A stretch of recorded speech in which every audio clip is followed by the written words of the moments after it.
Standard 9 Policies and Procedures Guide the Safe Dispensing of Medications. تحریری پالیسیاں اور طریقہ کار ادویات کی محفوظ ڈسپنسنگ کی رہنمائی کرتے ہیں۔ اس سٹینڈرڈ میں وہ پالیسیاں اور طریقہ کار شامل ہیں جن سے ادویات کی محفوظ سٹوریج اور ڈسپنسنگ کی رہنمائی کی جا سکے۔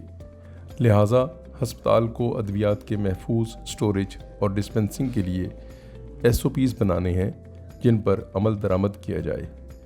ہسپتال کی پالیسیوں میں اگر کسی دوا کو ریکال کرنا ہو تو اس کا طریقہ کار موجود ہو۔ ہسپتال کی تمام ادویات کی میعاد ختم ہونے کی تاریخوں کی نگرانی اور انہیں استعمال سے پہلے چیک کرنے کا طریقہ کار موجود ہو۔ نیز ادویات ڈسپنسنگ اور ایڈمنسٹر کرتے وقت پراپر لیبلنگ کی جائے۔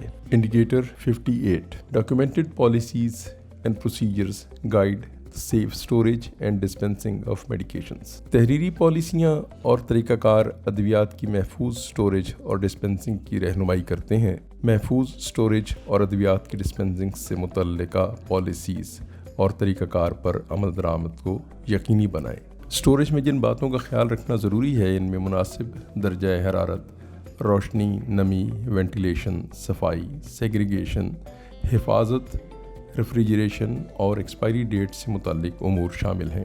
اسٹاک رجسٹر اور بن کارڈز کا باقاعدگی سے معائنہ ضروری ہے۔ پالیسیوں میں یہ بھی شامل ہونا ضروری ہے کہ دوائیاں آرڈر اور مریض کو میچ کرنے کے بعد درست مریض کو دی جائیں۔ ایک دوسرے سے ملتی جلتی ادویات کی تصدیق کرنے اور ادویات کو لیبل کرنے کی پالیسی بھی موجود ہونی چاہیے۔ Indicator 59 the policies include A procedure for medication recall۔ پالیسیوں میں ادویات کے ریکال کرنے کا طریقہ کار شامل ہے۔ ریکال کرنے کی وجہ دوائی میں کوئی ڈیفیکٹ یا کوئی سیریس ڈرگ ری ایکشن بھی ہو سکتا ہے۔ ہسپتال میں ادویات کی ریکال کا مطلب یہ ہے کہ جو ادویات ایشو ہو چکی ہیں اور ان کے استعمال سے نقصان ہونے کا اندیشہ ہے وہ مریضوں سے یا وارڈ سے واپس لینی ہے۔ ادویات کا ریکال ان صورتوں میں بھی ہو سکتا ہے کہ ہسپتال کی فارمیسی نے یا ادویات بنانے والی کمپنی یا ریگولیٹری اتھارٹی یا ہیلتھ ڈپارٹمنٹ کی طرف سے آپ کو کسی دوا کو ریکال کرنے کے بارے میں اطلاع دی گئی ہو۔ Indicator 60 expiry dates are checked and documented prior to ڈسپنسنگ۔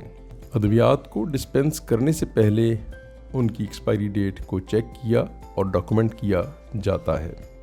ہسپتال کی تمام ادویات کی میعاد ختم ہونے کی تاریخوں کی نگرانی کے لیے ایسی پالیسی کو تحریر کرنا اور عمل میں لانا ہے جس کے تحت ادویات کے اسٹاک چیک کرنے کا ایک سسٹم تشکیل دیا جائے۔ نیئر ایکسپائری سے متعلق پالیسی موجود ہونی چاہیے کہ ان ادویات کو کس طرح ایکسپائری سے پہلے استعمال کرنا یا واپس کرنا ہے۔ اگر انہیں استعمال کرنا ہے تو انہیں علیحدہ شیلف میں رکھ کر جلدی استعمال کرنے کا طریقہ کار اپنایا جا سکتا ہے۔ نیز یہ کہ مریض کو ڈسپنس کرنے اور ان کو ایڈمنسٹر کرنے سے پہلے ہر دوا کی ایکسپائری چیک کرنا لازمی ہے۔ Indicator 61 labeling requirements are documented and implemented by the organization.